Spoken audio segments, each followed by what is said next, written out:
मैं नीतीश कुमार आपका स्वागत करता हूं अर्जुना साइंस क्लासेज में। एक शायरी के साथ एक ऐसा प्रश्न आपको बताने वाले हैं जो कि इस वर्ष आपके एग्जाम में आएगा 2 नंबर प्रश्न में। सुनिए शायरी क्या है।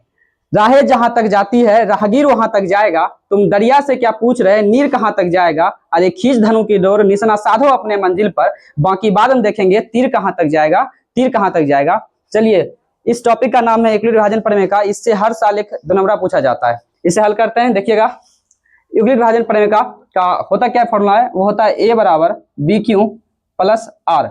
यहाँ पर ए होता है बड़ी संख्या और बी होता है छोटी संख्या और क्यू होता है भागफल और आर होता है शेषफल। और इस बड़ी संख्या के हम लोग भाज्य भी बोलते हैं और इस छोटी संख्या को भाजक भी बोला जाता है।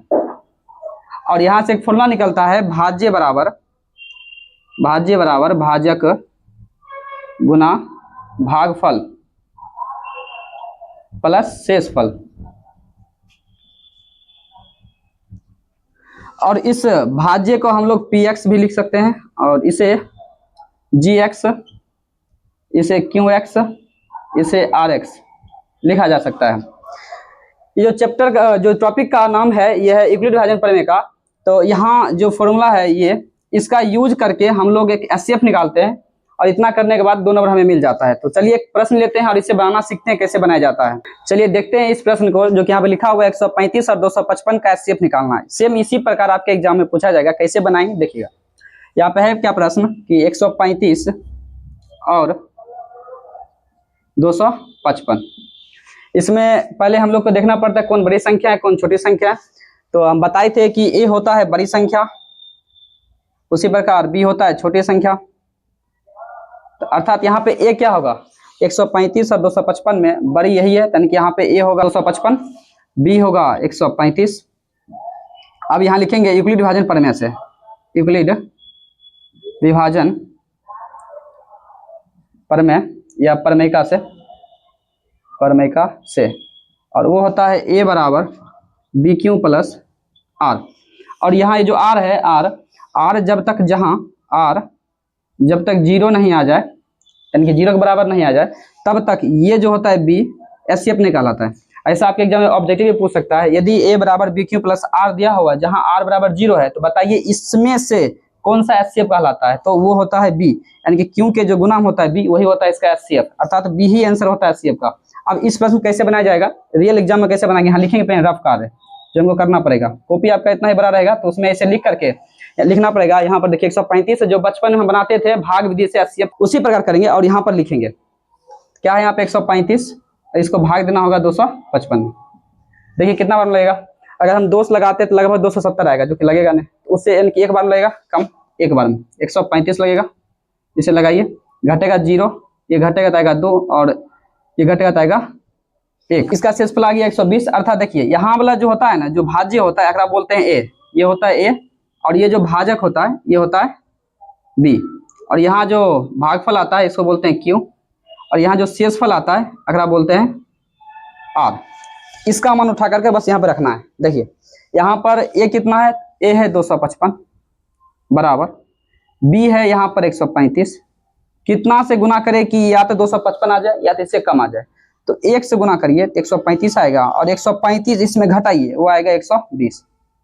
अब हम आपको बताए थे यहाँ पे होना चाहिए 0, यानी कि आर यहाँ आना चाहिए, शेषफल आना चाहिए 0, तब यहाँ वाला जो बी होता है वही होता है आंसर। जबकि यहाँ पे 0 नहीं आया, यहाँ लिखेंगे जहाँ r इजकल टू नॉट 0।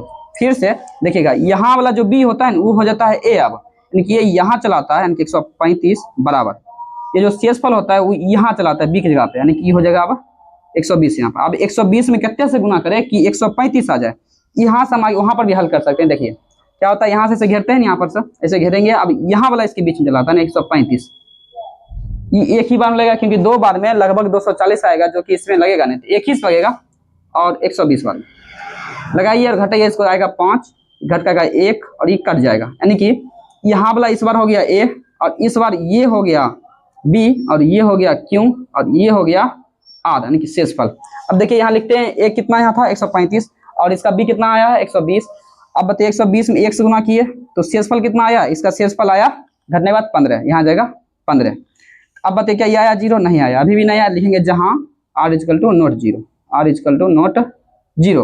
अब फिर से इसको करेंगे, अब यहाँ वाला जो भी है वो आ जाएगा a के सामने और यहाँ वाला जाएगा b के सामने, यहाँ जाएगा 15। अब 15 में कितने से गुना करें कि 120 आ जाए या 120 से कम आ जाए। ऐसे 15 8 कितना होता है 120 होता है, एक ही बार लग जाएगा यार, यहीं पे देखिए ऐसे लगाएंगे तो 120 यहाँ चला आएगा, 120 यहाँ आएगा, 15 8 बार में आता है 120 लग जाएगा। तो घटाइए नहीं काट दीजिए, कट जाएगा। अब इसका शेषफल आ गया 0, ये हो जाएगा a, ये हो जाएगा b और ये हो जाएगा q। अब वहां वाला जो है बस सेम यहाँ उतारेंगे, यानी कि a का मान है 120 से यहाँ 120 और b जो है यहाँ आ गया 15 यहाँ आया 15। 15 के टेबल में कितना बढ़ाता है 120, 8 बार 8 से गुना करिए तो 120। अब 120 इसमें घटाइए 0 आ जाएगा। अब देखिए क्या r 0 आया, हाँ यहाँ लिखेंगे जहाँ r इजकल टू 0, r बराबर 0 आएगा तभी यहाँ वाला जो संख्या यानी कि b जो होता है वही होता है HCF, अर्थात यहाँ लिखेंगे अर्थात किसका किसका 135 और 255 का HCF कितना आएगा, HCF ये वाला यानी कि 15, HCF आ गया 15। इतना लिखने के बाद आपको 2 नंबर मिल जाएगा आपके एग्जाम में, और ये हर साल आता है तो इस साल भी आएगा, तो जरूर आप लोग इसे सीख ले, अच्छा से समझ भी ले। ठीक, थैंक यू।